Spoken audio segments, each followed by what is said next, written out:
La matinée est arrivée froide. Pas une brise, pas un oiseau, pas une voix qui résonne d'en haut. L'horloge spirituelle indiquait 3h17 lorsque le ciel se tut. Pour ceux qui regardèrent de l'extérieur, ce n'était qu'une nuit ordinaire. Mais ceux qui sont sensibles à l'invisible s'en rendent compte. Quelque chose a changé.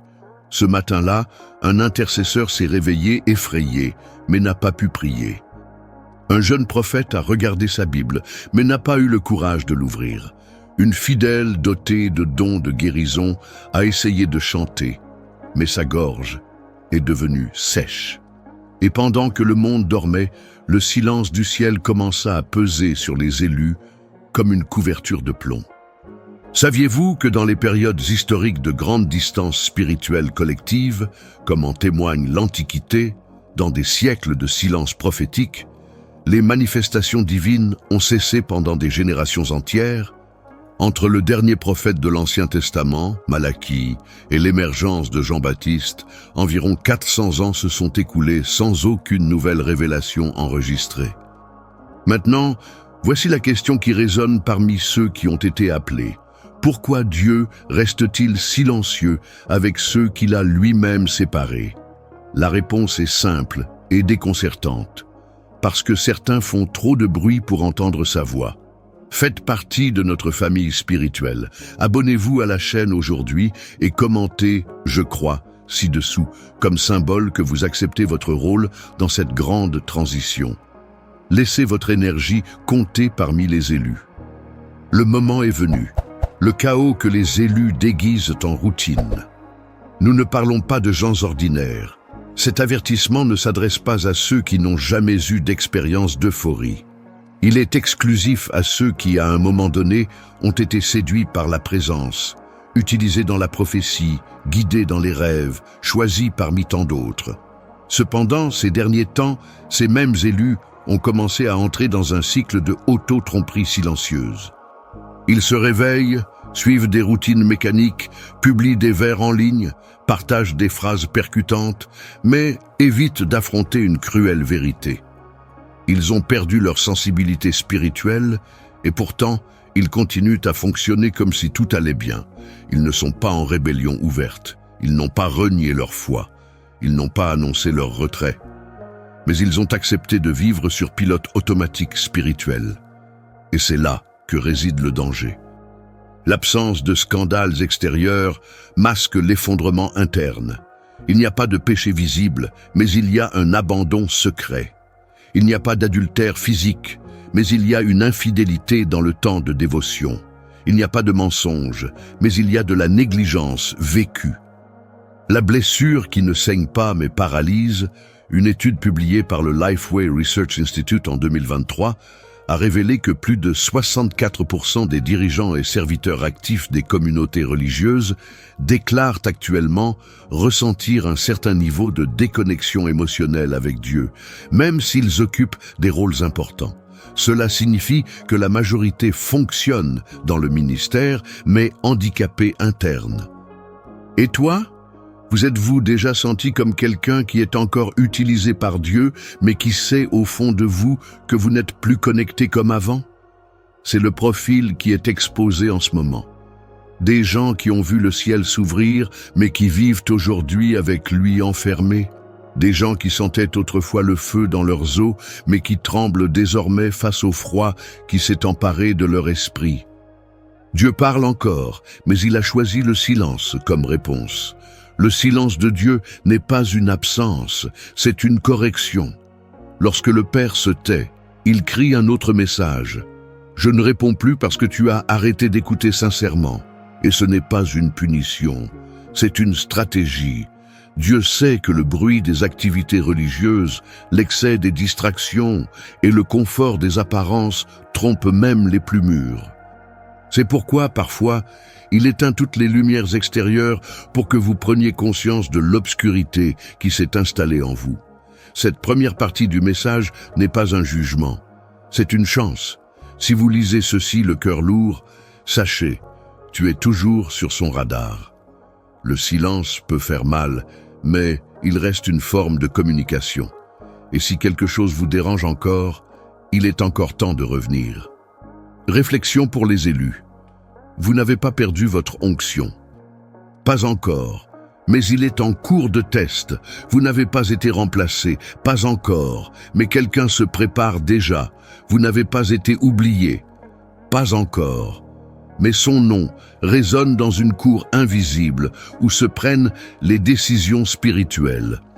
Dans la prochaine partie, nous révélerons les 4 erreurs les plus courantes que les élus commettent aujourd'hui sans s'en rendre compte, et cela pourrait les mettre au bord du remplacement divin. En attendant, demandez-vous, le ciel est-il devenu silencieux, ou est-ce vous qui avez arrêté d'écouter? Votre voyage ne fait que commencer, il est temps de reprendre des forces et de construire un nouveau chemin. Abonnez-vous à la chaîne et faites partie de cette communauté qui s'éveille à la vérité. La ligne invisible que beaucoup franchissent, la limite entre faveur et retrait. Au début, cela ressemble à un lapsus, une pensée refoulée, un geste non avoué, une promesse ajournée. Mais ce qui commence comme un petit défaut peut vite se transformer en déviation consciente. Et c'est là que beaucoup d'élus se perdent, lorsqu'ils ne parviennent pas à faire la différence entre la fragilité humaine et rébellion spirituelle camouflée. Dans l'esprit de certains, Dieu comprend tout, pardonne tout, va tout tolérer. Mais ce que peu de gens ont le courage d'affronter, c'est qu'il existe un point où l'erreur cesse d'être une pierre d'achoppement et devient un affront. La racine de la séparation, quand l'obéissance devient un choix et non un mode de vie. Dès les premiers récits bibliques, on voit cette tension entre obéissance et rébellion. Dans 1 Samuel 15, le roi Saül décide de faire les choses à sa manière, épargnant ce que Dieu a ordonné de détruire. Lorsqu'il est confronté, il essaie de se justifier par des paroles pieuses. Mais la réponse de Dieu, par l'intermédiaire du prophète Samuel, est directe. La rébellion est comme le péché de la sorcellerie et l'arrogance comme le mal de l'idolâtrie. 1 Samuel 15, 23. Cette comparaison n'est pas symbolique, elle est littérale. La rébellion volontaire, quand quelqu'un sait ce que Dieu veut, mais choisit de le faire différemment, est placée au même niveau spirituel que la sorcellerie. En d'autres termes, il ne s'agit pas d'une erreur humaine. C'est une trahison du but. Et la chose la plus effrayante, Saül resta roi pendant des années après cela, mais sans la présence de Dieu. Il conserva la couronne, mais il avait perdu le soutien céleste. Combien aujourd'hui vivent le même drame? Ils utilisent le microphone, dirigent des ministères, occupent des postes, mais l'onction a déjà été retirée, et le ciel ne répond plus. Les données le prouvent, le contournement silencieux devient la norme. Une enquête réalisée en 2022 par Institut des pratiques religieuses identifiait que 43% des chefs religieux interrogés admettent vivre une vie spirituelle superficielle, même en travaillant à temps plein. Autres 29% ont déclaré ignorer les avertissements spirituels répétés, choisissant de poursuivre ces engagements ministériels, même en cas de déséquilibre. Ces données révèlent un scénario alarmant. Beaucoup ne tombent pas par accident. Ils sont ignorés les instructions directes, convaincus que le temps de Dieu les protégera pour toujours. Rébellion déguisée, les 4 signes que vous ignorez peut-être. Dans cette deuxième partie de l'alerte, nous vous dévoilerons les 4 signes les plus courants de rébellion parmi les élus d'aujourd'hui. Non pas les plus scandaleux, mais les plus subtils. Celles qui passent inaperçues, mais qui sont très graves devant le ciel, auto-justificatives, constantes. Il y a toujours une excuse prête. La personne reconnaît même l'erreur, mais se protège avec des phrases telles que « Dieu connaît mon cœur ». Ce n'était qu'une fois. Je suis bouleversé. Ce schéma révèle que le regret est remplacé par la rationalisation. Désobéissance sélective. Obéissez à ce qui vous convient. Ignorez ce qui exige le renoncement. Faites semblant de ne pas entendre lorsque Dieu demande quelque chose de plus profond, mais soyez encouragés lorsque l'appel implique une visibilité ou un honneur. Suppression du secret. La relation avec Dieu commence à être confiée aux sectes, aux événements et aux dirigeants. La vie de dévotion personnelle s'affaiblit jusqu'à disparaître. L'autel intérieur est en ruine. Résistance à la confrontation. Toute exhortation est considérée comme une critique. Toute correction est considérée comme une attaque. L'orgueil spirituel grandit et avec lui la surdité céleste. Ces 4 signes n'attirent peut-être pas l'attention des autres êtres humains, mais Dieu pèse les cœurs. Et dans le monde invisible, chacune de ces attitudes a des conséquences directes. Le schéma se répète quand il y a une rébellion. Myriam, la sœur de Moïse, s'est prononcée contre son leadership. Résultat, lèpre instantanée, nombre 12. Corée, Dathan et Abiram ont défié l'autorité spirituelle établie. Ils furent engloutis par la terre, nombre 16. Samson, consacré dès le sein maternel, a joué avec les limites jusqu'à perdre sa force, ses yeux et sa dignité. Juge 16. Ces histoires ne sont pas enregistrées pour nous terrifier, mais pour rappeler-vous qu'être choisi ne garantit pas l'immunité. La sainteté n'est pas une option décorative, c'est la base qui soutient l'appel. Sans cela, le ministère devient théâtre. Et le théâtre spirituel connaît une fin tragique.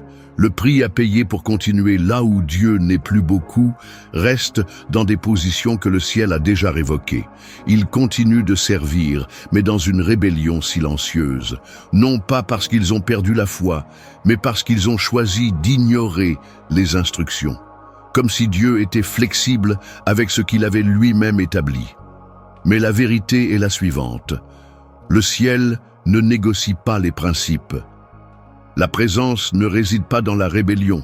L'onction ne peut résister à la désobéissance chronique. Vous pouvez toujours vous tenir devant des gens. Mais la question qui compte vraiment est la suivante. Êtes-vous toujours debout devant Dieu? Il est temps de reprendre des forces et de construire un nouveau chemin. Si cette vidéo vous semble logique, ne vous arrêtez pas là. Cliquez sur « Inscrivez-vous maintenant » et découvrez la prochaine étape vers votre transformation. Élection spirituelle, le poids invisible d'être appelé. La marque qui ne peut pas être effacée. Depuis son enfance, elle entendait dans ses rêves des voix que personne d'autre n'entendait. Adolescent, il ressentait une urgence dans sa poitrine, à chaque fois qu'il entrait dans un environnement où l'adoration se libérait. Il ne comprenait pas, mais quelque chose les séparait des autres. Ce n'était pas une supériorité, c'était une sorte de marque silencieuse qu'ils portèrent dans leur esprit. Cette marque a un nom, élection spirituelle. Mais voici la question à laquelle peu osent répondre honnêtement. Que se passe-t-il lorsque quelqu'un qui a été mis à part par Dieu commence à vivre comme s'il n'avait jamais été appelé? La réponse est sérieuse mais nécessaire. La charge spirituelle de l'élu est proportionnelle au niveau de son choix. Que signifie réellement être un élu? Tout au long de l'histoire biblique, Dieu a séparé des personnes spécifiques pour des rôles uniques. Ces personnes n'ont pas été choisies sur la base de leur mérite, mais délibérément. Le terme « élection », qui apparaît dans plusieurs passages, fait référence à un appel souverain à accomplir une mission spirituelle qui impacte non seulement la vie de l'individu, mais celle de toute une génération. Dans Romains 11, 29, nous lisons « Car les dons et l'appel de Dieu sont irrévocables ». Dans Jean 15, 16, Jésus déclare « Ce n'est pas toi qui m'as choisi, mais c'est moi qui t'ai choisi ». Ce type de choix ne disparaît pas avec le temps. Vous ne vous perdez pas avec une erreur isolée, mais peut-être déshonoré par une vie incompatible avec le but initial, la responsabilité cachée du téléchargement d'un ticket. Le gros problème est que beaucoup confondent élection et privilège. Être choisi, cela ne veut pas dire avoir plus de pouvoir, moyen avoir plus de responsabilité devant Dieu. Lorsque Dieu sépare quelqu'un, il ne lui offre pas de poste. Vous accomplissez une mission au poids éternel. Et chaque fois que cet individu commence à considérer l'appel comme quelque chose d'ordinaire ou s'installe dans une vie spirituelle tiède, l'onction qui repose sur lui commence à devenir une condamnation contre lui-même. Voir l'exemple de Ésaü. Né avec le droit d'aînesse, Il avait droit à la bénédiction spirituelle. Mais dans un moment de faiblesse, j'ai tout échangé contre une assiette de nourriture. Genèse 25, 34. Le choix divin était là. Mais il méprisait l'héritage. Et le texte sacré dit « Alors Ésaü a méprisé son droit d'aînesse », c'est-à-dire qu'il n'a pas apprécié ce que le ciel avait déposé sur lui. Le danger de vivre en dessous de ce qui a été établi. L'une des plus grandes erreurs de notre époque est de penser que l'important n'est pas de s'éloigner complètement. Mais qu'attend Dieu des élus? Ce n'est pas seulement qu'ils ne tombent pas, c'est qu'ils avancent, grandissent, se développent, influencent. L'élu qui se gare a déjà commencé à reculer. L'appel qui n'est pas exercé devient un fardeau. L'onction dont on ne prend pas soin se transforme en accusation. En 2023, une enquête réalisée par Groupe Barna a révélé que 61% des chrétiens qui reconnaissent avoir une vocation spécifique ne poursuivent pas activement cet objectif. Cela inclut des dirigeants, des musiciens, des prédicateurs, des intercesseurs et des évangélistes qui, pour diverses raisons, se sont arrêtés mais n'ont pas démissionné. Ils continuent de porter le titre, mais ils ne remplissent plus le rôle. L'élection spirituelle s'accompagne d'une charge directe. Vous pouvez ignorer la chair, vous pouvez éviter l'autel, vous pouvez même vous cacher de l'Église. Mais vous ne pouvez pas échapper à ce qui a été écrit au ciel concernant votre vie. La Bible le dit clairement lorsqu'elle parle de Jonas, un prophète qui a été appelé, mais qui a décidé de fuir. Il s'est même engagé dans une autre voie, mais Dieu n'a pas permis que sa désobéissance resterait impunie. La tempête est arrivée. Les risques sont venus et la confrontation est arrivée. Jonas, qu'est-ce que tu fais ici? La vie de l'élu en rébellion devient instable. Rien ne coule comme il se doit. Les portes se ferment, les connexions se fanent et l'esprit commence à se faner en silence. Pas parce que Dieu a arrêté d'aimer, mais pourquoi le ciel attend que l'élu revienne à l'alignement d'origine? Quand la marque devient jugement, être élu spirituellement, c'est comme porter un tatouage divin sur son âme. Il ne peut pas être effacé, mais cela peut être déshonoré. Et lorsque cela arrive, le jugement est plus sévère.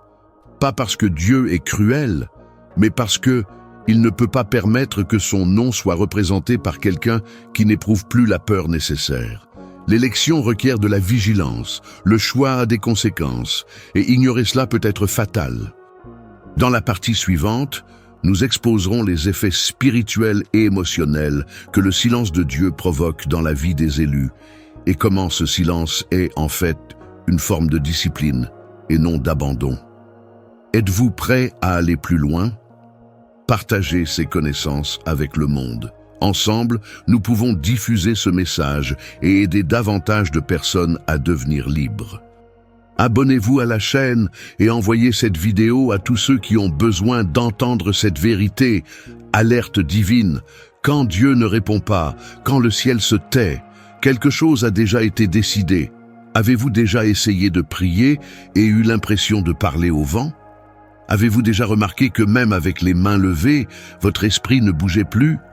Que malgré les mots justes, l'environnement spirituel autour de lui était vide? Ce silence n'est pas fortuit. Ce n'est pas seulement un test. Dans la vie des élus, le silence de Dieu est souvent le signe le plus fort que quelque chose de très grave se produit. Il y a des moments où le ciel se tait parce qu'il en a déjà trop dit. Et lorsque l'avertissement est ignoré encore et encore, que se passe-t-il ensuite? Ce n'est plus une guidance, c'est une conséquence. Une rupture invisible. Quand le lien spirituel se déconnecte, il existe 3 manières par lesquelles le Créateur se détourne de ceux qui ont été mis à part pour une mission, mais qui ont choisi de se rebeller. Retrait de la présence active. La personne continue même dans des environnements spirituels, mais la gloire qui coulait autrefois n'est plus là. La sensibilité diminue. Le mot perd du poids. La louange ne touche plus le ciel. Tout devient mécanique. Suspension de l'onction. Le don continue, Après tout, les dons sont irrévocables, mais l'onction qui est la faveur visible de Dieu sur le don est retirée. Le talent existe toujours, mais maintenant, il y a la fatigue, les efforts et la frustration. Ce qui coulait facilement nécessite désormais de la sueur et ne porte aucun fruit. Exposition publique. Lorsque les avertissements sont ignorés trop longtemps, ce qui était caché commence à faire surface. Ce qui était privé devient visible.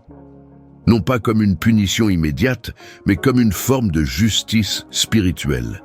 Dieu ne permettra pas à un élu de continuer à représenter son nom dans la rébellion. Quand le ciel ne protège plus le roi Saül, après avoir désobéi aux instructions divines, il essaya de consulter Dieu. Mais le texte de 1 Samuel 28:6 dit que le Seigneur n'a répondu ni par des songes, ni par des prophètes, ni par Urim. Le silence était la preuve que la connexion avait été coupée. Samson, après avoir joué avec les limites pendant si longtemps, il a confié son secret à Delila. Lorsqu'il fut attaqué, je me suis levé comme avant, mais il ne savait pas que l'Esprit du Seigneur l'avait déjà quitté. Juge 16:20.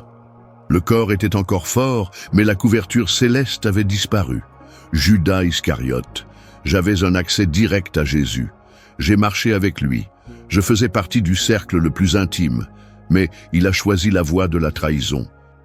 Lorsqu'il a pris conscience du poids de ce qu'il avait fait, il n'a plus pu revenir en arrière. L'absence de Dieu l'a conduit au désespoir final. Ces rapports ne sont pas que de tristes histoires. Ils sont alertes en direct. Cette suppression divine ne se produit pas d'un seul coup.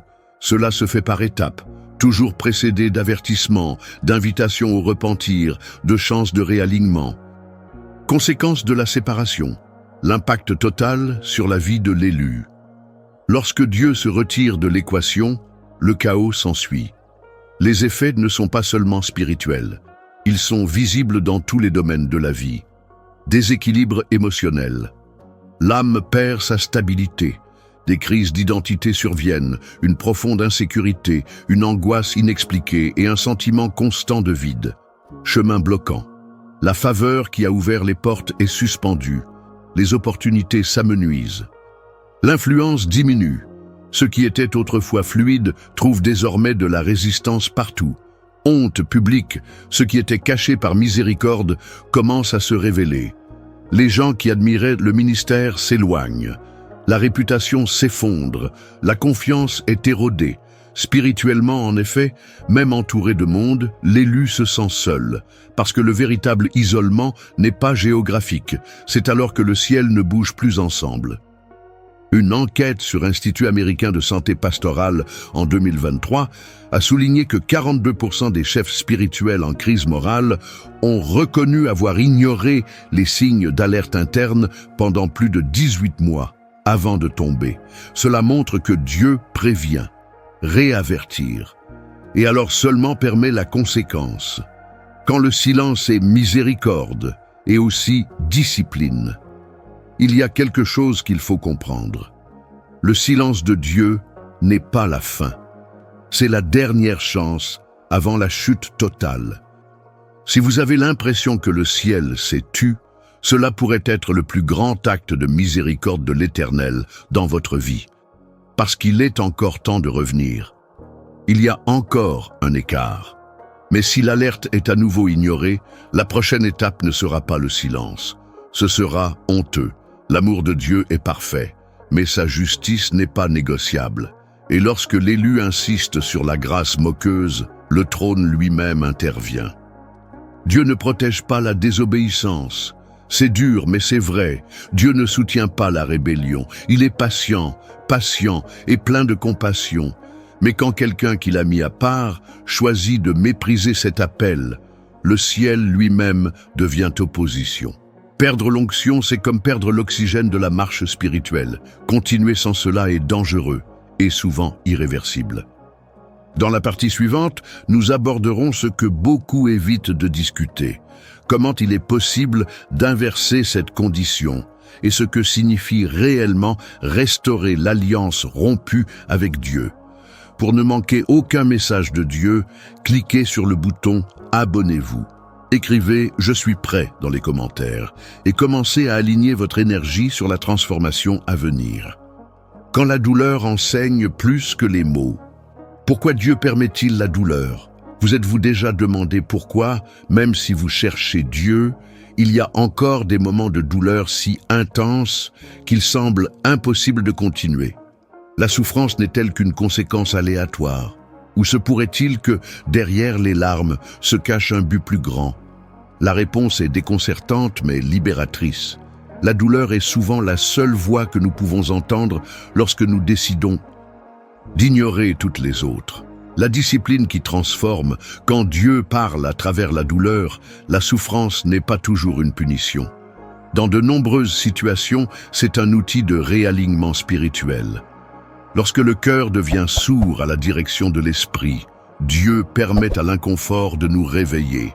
Dans Hébreux 12, 6, 7, il est écrit « Car l'Éternel châtie celui qu'il aime et fouette tout fils qu'il reçoit. » Si vous supportez la correction, Dieu vous traite comme des fils. En d'autres termes, la douleur n'est pas l'absence d'amour. C'est précisément une preuve d'appartenance. Celui qui est ignoré par Dieu est vraiment perdu. Mais ceux qui sont corrigés, même durement, sont toujours en train d'être façonnés. Cas biblique de souffrance corrective. La Bible est pleine de personnages il leur a fallu traverser l'angoisse pour revenir sur le bon chemin. Il ne s'agit pas d'une punition arbitraire, mais d'un processus de régénération. Jonas, choisi comme prophète, il décide de fuir sa mission. Dieu n'a pas envoyé d'armée pour l'arrêter, mais a permis qu'il soit avalé par un gros poisson. Jonas 1, 17. Là, au fond du gouffre, Jonas a prié sincèrement pour la première fois. La douleur a fait ce que l'appel prophétique ne pouvait pas faire. David. Après son péché avec Bethsabée et la mort d'Uri, le prophète Nathan le confronte.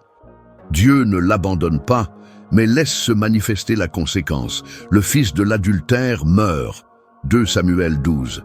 Cet épisode conduit David au repentir le plus profond, enregistré dans le psaume 51, l'un des cris les plus sincères de l'Écriture. Israël en exil. Après des années d'idolâtrie et de rejet de l'Alliance, Dieu permet que le peuple soit emmené captif à Babylone. L'exil n'était pas une destruction, mais purification. Après 70 ans, ils reviennent avec un cœur différent. Ils ont compris que la présence de Dieu ne peut être traitée avec indifférence. Le modèle de l'amour disciplinaire dans l'histoire. Tout au long de l'histoire chrétienne, nous trouvons des dirigeants et des personnages qui, bien que pleins de dons et de connaissances, ils ont dû traverser des maladies, des pertes et des luttes pour trouver leur essence auprès de Dieu. Un rapport publié par Institut de Leadership Chrétien en 2024 a révélé que, parmi les chefs spirituels qui ont connu de profondes crises morales ou spirituelles, 61% ont déclaré que ce n'est qu'après une expérience de douleur intense, telle qu'une faillite, la perte d'un membre de la famille ou une maladie, qu'ils ont pu comprendre la gravité de leur déviation. Ces données confirment que la souffrance n'est pas une punition cruelle, c'est une intervention miséricordieuse. Comment reconnaître quand la douleur est une correction divine? Toutes les souffrances ne sont pas le résultat d'une erreur. Parfois, c'est une conséquence du monde déchu dans lequel nous vivons. Mais il y a des signes clairs que Dieu utilise la douleur comme outil de correction. Agitation interne constante. Même lorsque tout semble être sous contrôle extérieurement, l'esprit ne trouve pas la paix. Les portes se ferment inexplicablement.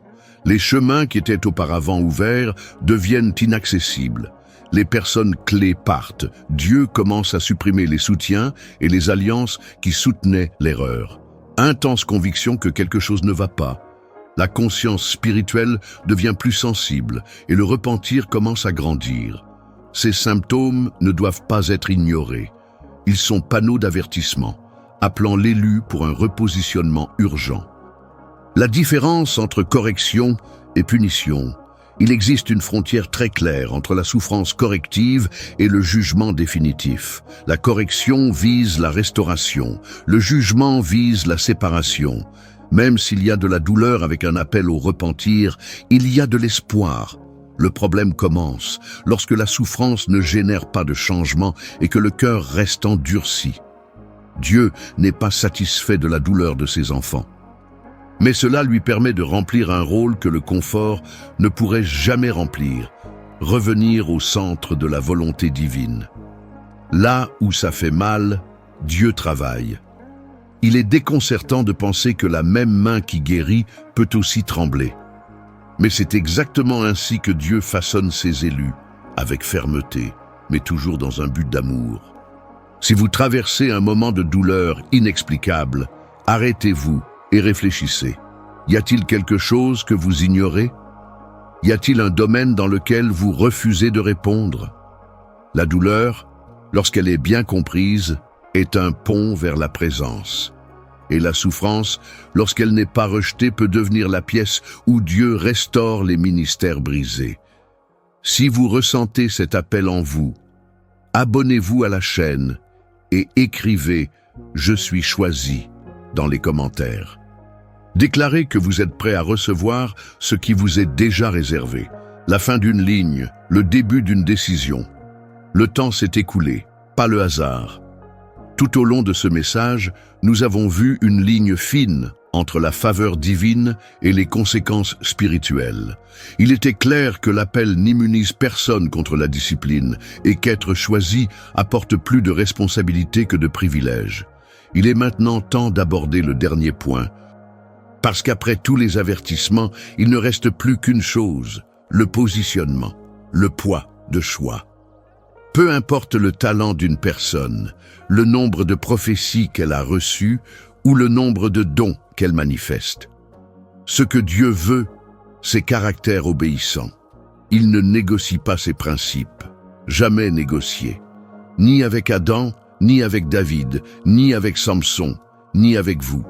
Celui qui écoute et ignore bâtit sur le sable. Celui qui entend et obéit bâtit sur le roc. Jésus a été clair. Matthieu 7, 24-27. Les vents viennent pour tout le monde, mais seuls restent ceux qui prennent le fondement au sérieux. Être choisi n'est pas à l'abri de l'erreur. C'est un appel à soi, un exemple au milieu du chaos. La honte publique est la dernière étape. Lorsque Dieu parle en secret et que l'homme résiste, l'étape suivante est la confrontation publique. Et ce n'est pas pour détruire, c'est pour avertir les autres. Dans 1 Corinthiens 10, 11, Paul déclare que « ces choses sont arrivées à titre d'exemple et ont été écrites pour notre avertissement ». C'est-à-dire, la chute de loin est aussi un avertissement pour ceux qui sont debout. Le scandale, la perte, la séparation, tout cela aurait pu être évité. Mais quand l'orgueil remplace la soumission, la ruine devient une question de temps. L'onction ne protège pas ceux qui s'égarent. Il est dangereux de confondre manifestation et approbation. Juste parce qu'il y a la guérison, la révélation, la prédication faisant autorité, cela ne veut pas dire que Dieu est toujours là. Juge 16, 20 le montre clairement. Samson ne savait pas que le Seigneur l'avait déjà quitté. C'est sérieux. Le corps était toujours fort, l'apparence était la même, mais le ciel était déjà devenu silencieux. Lorsque l'esprit se retire, l'homme continue d'agir, jusqu'à tomber. Il est encore temps, mais ce n'est pas suffisant. La miséricorde de Dieu est réelle. Il continue d'appeler, même après de nombreux échecs, mais le temps n'est pas infini. Si vous entendez ce message maintenant, c'est parce que Dieu tend toujours la main. Mais la porte de la grâce ne restera pas ouverte éternellement. Dans Hébreux 3, 15, nous lisons « Aujourd'hui, si vous entendez sa voix, n'endurcissez pas votre cœur. Aujourd'hui, c'est le grand jour. Pas demain, pas plus tard. Maintenant. Positionnement sans théâtre. Cela ne sert à rien d'avoir l'apparence de la sainteté. Dieu sonde l'intérieur. Si le repentir n'est pas vrai, cela ne sert à rien de pleurer. Ce que Dieu attend, c'est une décision pratique. Coupez les relations qui vous éloignent de lui. Abandonnez le péché que vous insistez pour cacher. Ravivez la communion que vous avez négligée. Reconnaissez où vous êtes tombé et relevez-vous avec dignité. Ceux qui ne prennent pas position perdent de la place. Et aucune promesse ne peut être tenue sans une alliance vivante. L'ère des omissions est révolue. Nous vivons une époque décisive. Soit on vous fait confiance dans le royaume, soit vous serez rejeté comme étant sans valeur. La tolérance de Dieu a une limite. Et lorsque cette limite est dépassée, le jugement vient. Ce qui est en jeu n'est pas seulement le ministère, c'est la vie éternelle. Les signes sont partout. Dieu est bouleversé les structures, révélé les péchés cachés et éliminé les faux dirigeants. Ce mouvement n'est pas humain, c'est spirituel. Et quiconque ne fera pas la queue sera déraciné. Soit tu reviens, soit tu seras remplacé. Dieu aura toujours un reste fidèle. Il ne dépend de personne. Si vous n'en voulez pas, il en suscite un autre. C'est ce qui est arrivé à Saül. Il a désobéi, ne s'est pas repenti et a perdu le trône. Dieu a alors choisi David, un berger oublié dans les champs. L'onction est passée d'un roi à un adolescent. Parce que le ciel ne négocie pas avec les rebelles. Le ciel décide qui continue. La phase de tolérance est terminée.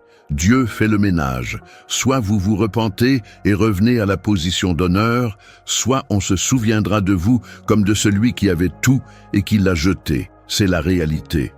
Il n'y a pas de poésie. Il n'y a pas de juste milieu. Celui qui a une oreille, qu'il entende. Celui qui a du sens, choisit. Celui qui est choisi, reste. Le réveil continue. Si cette vidéo vous a ouvert les yeux sur des vérités que vous n'aviez jamais vues auparavant, imaginez ce que vous pourrez découvrir d'autres. Abonnez-vous à la chaîne maintenant et activez les notifications pour ne manquer aucun contenu qui transformera votre vie.